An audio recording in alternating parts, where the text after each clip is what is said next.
నేను తనని మోసం చేయలేను కళ్యాణి. నాకు చాలా గిల్టీగా ఉంది. నల్లన్ నాన్న ఫోన్ చేస్తున్నారు. చెప్పండి నాన్న.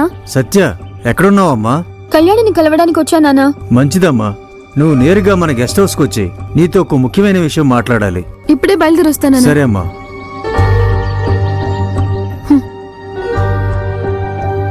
ఇప్పుడు మళ్ళీ ఏ సమస్య వచ్చిందో తెలియడం లేదు. నల్ల నాన్న అర్జెంట్గా గెస్ట్ హౌస్కి రమ్మంటున్నారు. సరే పద వెళ్దాం. సరే పద.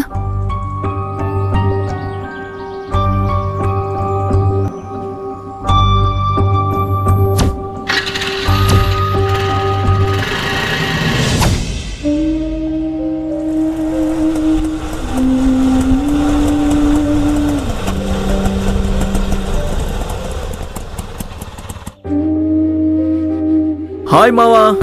హాయ్. హాయ్ రా, ఎలా ఉన్నావురా?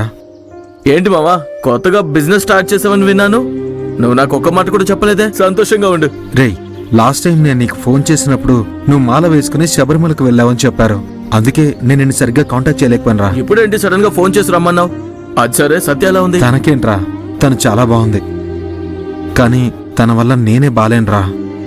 ఏమంటున్నావురా? అది కాదు మామా, యాక్చువల్గా నాకు సత్య మీద చిన్న అనుమానం ఉందిరా. అనుమానమా?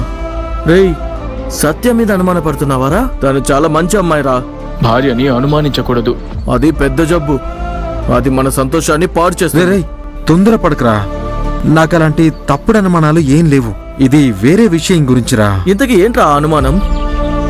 మీ మధ్య వేరే ఏదైనా గొడవ మావా? రేయ్, నా మామగారు నలన్ గారు ఉన్నారు కదా, ఆయనకి ఎంతమంది కూతుర్లురా? ఏంట్రా కొత్తగా అడుగుతున్నావు? 2 కూతుర్లు. పెద్ద కూతురు సత్య, చిన్న కూతురు ఆర్తి. కానీ నలన్ మామయ్యకి ఒకే ఒక్క కూతురు మాత్రమే ఉందని బయట టాక్ నడుస్తుందిరా. ఏంట్రా వాగుతున్నావు? రే, నిన్న ఆర్తి బర్త్డేకి వెళ్తే అక్కడ ఇంటికొచ్చిన బంధువులందరూ నలన్ మావయ్యకి ఒకే ఒక్క కూతురున్నట్టు మాట్లాడుకుంటున్నారా. నాకొకటే కన్ఫ్యూజన్ గా ఉందిరా. రే, నలన్ మావయ్యకి ఒకే ఒక్క కూతురుంటే అది సత్యనా లేక ఆర్తినా? రేయ్, నీకేమైనా మెంటలా? ఈ విషయంలో ఎవరైనా మోసం చేస్తారా మావా? నేను ఈ విషయం కనీసం ఊహించలేకపోతున్నా. నేను కూడా అలాగే అనుకున్నానురా. కానీ జరుగుతున్న సంఘటనలు చూస్తుంటే రోజు రోజుకి నా అనుమానం పెరిగిపోతుందిరా. సత్య కూడా నాకు ఈ విషయం గురించి ఏం చెప్పలేదు. కానీ వాళ్ళ బంధువులందరూ మాట్లాడుకోవడం మాత్రం నేను బాగా విన్నానురా. రేయ్, వాళ్ళు చెప్పారు, వీళ్ళు చెప్పారు, బంధువులు ఏదో మాట్లాడారు అని భార్యని కుటుంబాన్ని ఎవరైనా అనుమానిస్తారో చెప్పు? నలన్ సార్ ఎంత పెద్ద బిజినెస్ మ్యాగ్నెట్. ఆయన మీలాంటి వివిఐపి కుటుంబంతో సంబంధం కుదుర్చుకున్నారు. ఆయన ఎందుకు అబద్ధం చెప్పాలరా? నీకు పిచ్చి పట్టిందిరా. రే మావా, నాకిప్పుడు ఈ విషయంలో క్లారిటీ కావాలరా, లేదంటే పిచ్చి పడుతుంది. నలన్ సార్ ఎందుకు మోసం చేస్తారా? అది కూడా కారణం లేకుండా. నువ్వు నేరుగా సత్యాన్ని అడగొచ్చు కదా. తను నీ దగ్గర వేరే ఏదైనా దాచిపెట్టిందా?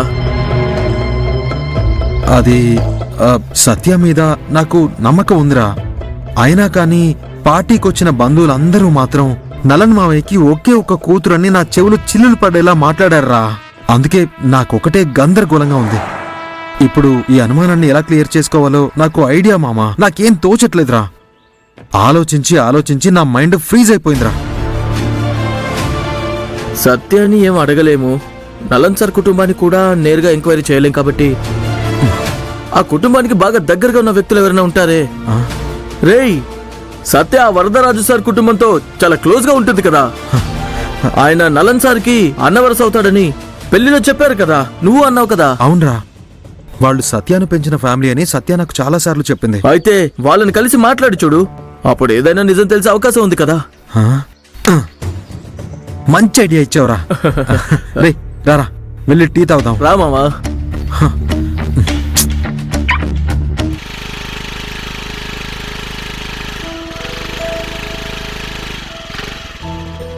దిగవే. నాన్న నన్ను ఇక్కడికి ఎందుకు రమ్మని చెప్పారు? నాకు అర్థం కావడం లేదే. నాకు కూడా అర్థం కావడం లేదు. పద వెళ్ళేంటో చూద్దాం.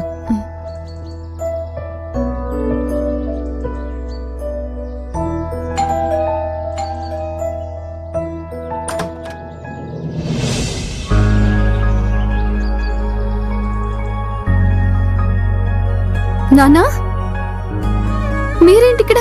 ముందు లోపలికి రామ్మా. నువ్వు కూడా రామ్మా. నాన్నా, రండమ్మా, రండి రండి.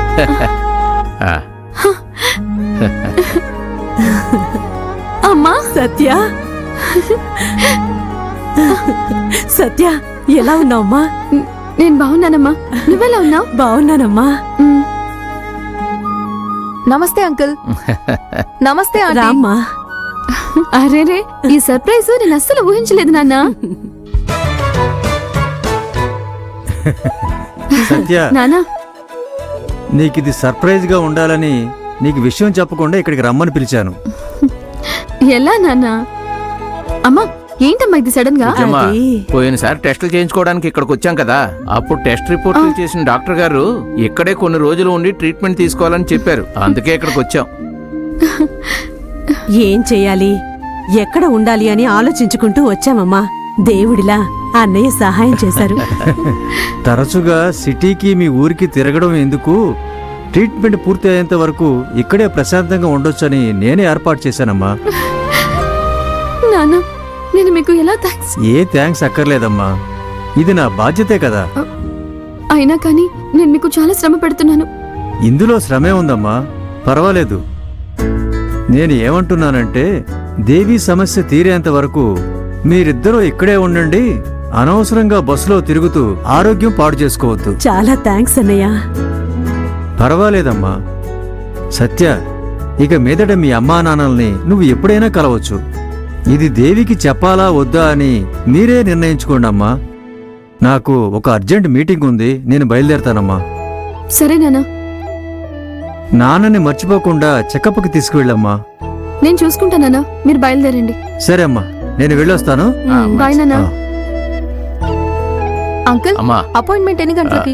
ఇంకో గంటలో డాక్టర్ రమ్మని చెప్పారు. ఇప్పుడే బయలుదేరాలి. ఓ, అయితే నేను క్యాబ్ బుక్ చేస్తాను. సరే అమ్మా. నేను కూడా అర్జున్తో ఒకసారి మీరు హాస్పిటల్కి వెళ్తున్నారన్న విషయం చెప్పొస్తాను నాన్న. సరే సత్య, ఉమ్, ఫోన్ ఇప్పుడే చేసి చెప్పు. వస్తాను. దేవుడి లీల చూడండి. కొన్ని రోజులు మనం మన పిల్లల పక్కనే ఉండే విధంగా ఆయన మనల్ని ఇక్కడే ఉంచేశారు. దేవుడి లేలో లేక ఆయన మనతో ఆడే చదరంగవా అనేది పోను పోను మనకే తెలుస్తుందిలే. ఎందుకండి ఇలా మాట్లాడుతున్నారు? అవును, నీ కూతురు మీద ఉన్న ప్రేమతో దేవికి ఫోన్ చేసి దాన్ని ఇక్కడికి రమ్మని చెప్తావు. అదేమో అత్తగారి మీద పిచ్చి ప్రేమతో ఆవిడని కూడా ఇక్కడ తీసుకొస్తుంది. అప్పుడు మొదలవుతుంది చూడు అసలు చదరంగం. అదే చెప్తున్నా.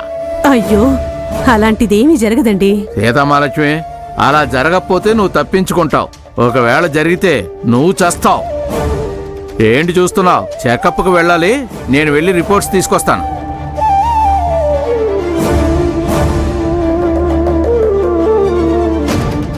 నా కూతురు కడుపుతో ఉంది.